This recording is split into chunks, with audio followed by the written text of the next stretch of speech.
While there is no doubt that Albert Pujols will eventually be in the Hall of Fame for his baseball career, and has also been blessed to have one of the highest-earning players in the history of the game, which has amassed him a net worth of $170 million, has allowed him to enjoy the more luxurious things in life.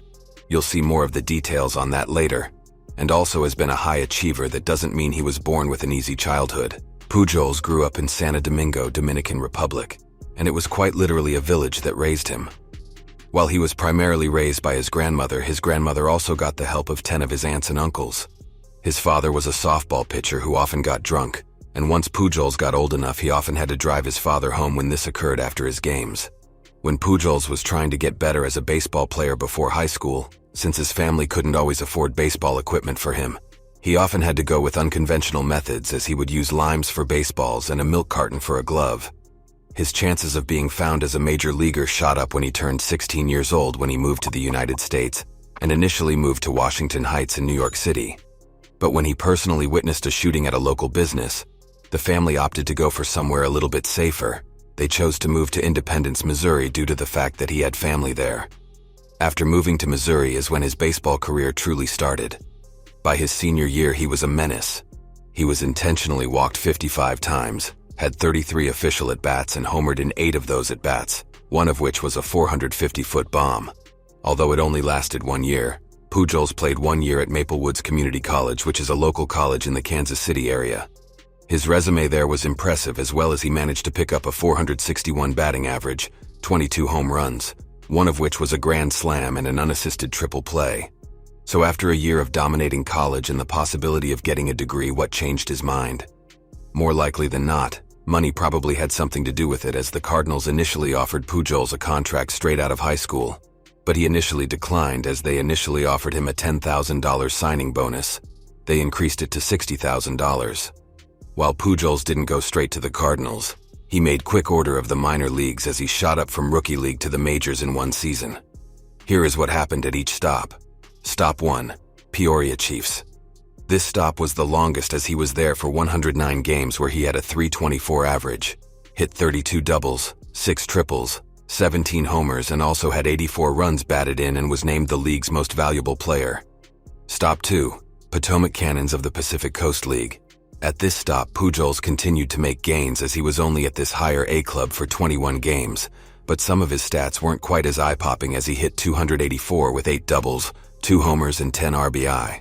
Stop 3, Pujols' stay with the Redbirds was just as short, if not shorter, than it was when he was in Potomac, as he only played 3 regular season games and then won the postseason MVP, hitting .367 as the Redbirds won the Pacific League title.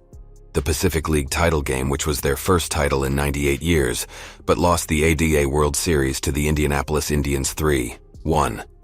Despite the World Series loss, that didn't stop Pujols from making it to the show in 2001. Not only did Pujols make it, he even got a recommendation from Mark McGwire by Tony La Russa. Pujols' Wikipedia page says that Mark McGwire told then Cardinals manager Tony La Russa, whom he also played with under the Oakland A's, told him that if he didn't let Pujols go to the bigs, it could have been one of the worst mistakes of his career.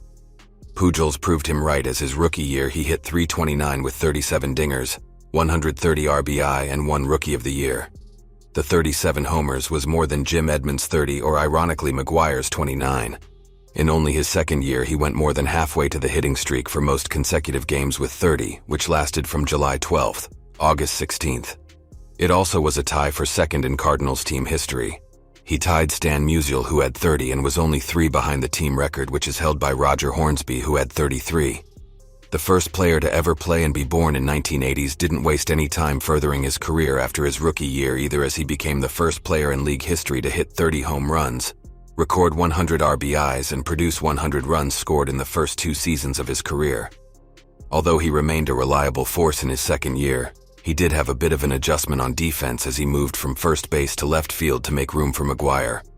In 2004 for Pujols, it was an epic season in more ways than one.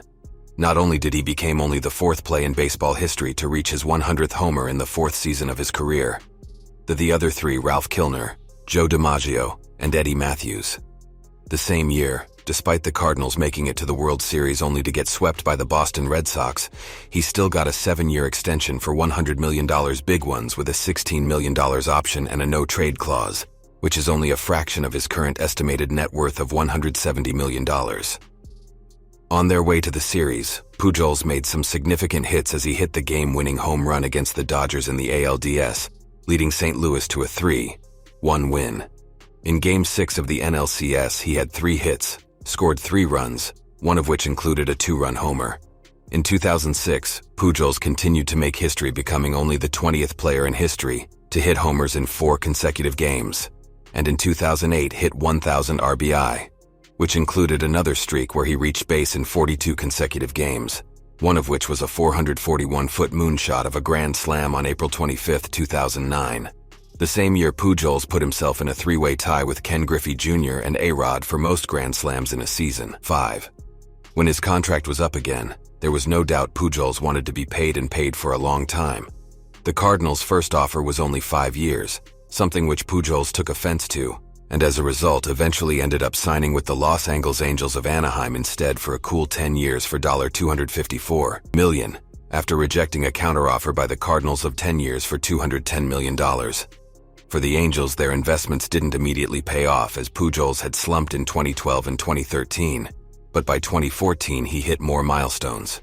More specifically, he reached the 2,500 hit mark, making him the 4th player to have 2,500 hits, 500 home runs, and a 310 batting average, joining Ted Williams, Babe Ruth, Jimmy Fox, and Manny Ramirez.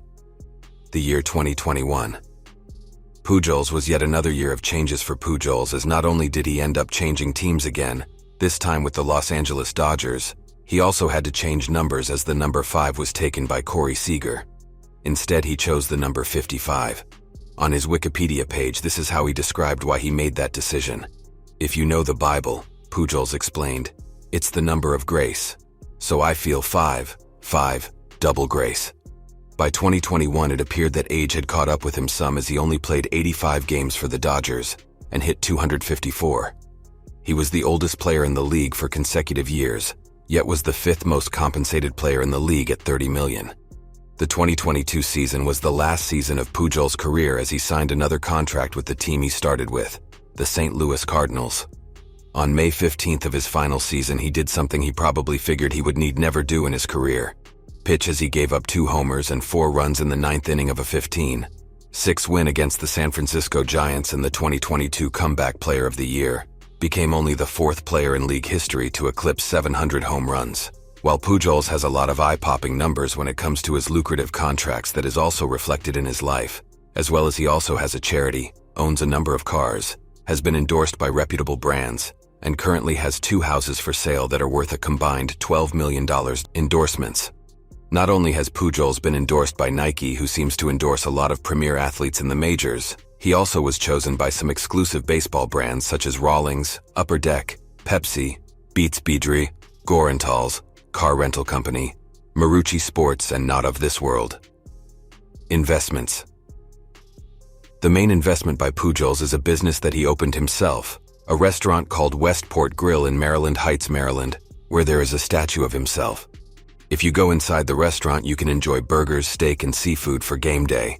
He is also an angel investor in Proto Hologram with 8 other investors, 2 of whom are also former athletes in Luke Walton and Marshawn Lynch. Cars. Just like many athletes of Pujols' stature, he does have quite a car collection. Within a few days of each other, Pujols bought the Ferrari 488 Pista Spider and also the Porsche 911 GTRS a few days later. He also enjoys old-school cars, as he has a 1963 Chevy Impala, and also cars with speed, as he also has Lamborghini Murcielago LP 640 black version, which goes up to 211 miles per hour. To round out his car collection, he also has a Rolls-Royce, which he dropped over $300,000 in a couple of motorcycles. If his collection of cars wasn't insane enough for your, then you should check out his 2 houses, one in Irvine, California, and the other just south of Kansas City, Missouri. Homes. For the one in Irvine, California, according to the LA Times, Pujols purchased the property in California for $5.55 million, but made a series of improvements to the home, which included adding a waterfall, grotto, slide, and spa, and is only 18 miles from the Angels Stadium. As for his Missouri home, that was every bit of a mansion, as well as it adorns 5 bedrooms and 7.5 baths and sits on the Kansas-Missouri border. Click here for more pictures and comment. Like and subscribe if you'd like to see more videos like these. Keep watching if you'd like to learn about Albert Pujols Charity. The name of Albert Pujols Charity is the Pujols Family Foundation. Throughout the year, charity has numerous events which includes various types of summer programs, music therapy, and martial arts classes. It's also designed to help those who have various disabilities and Down syndrome,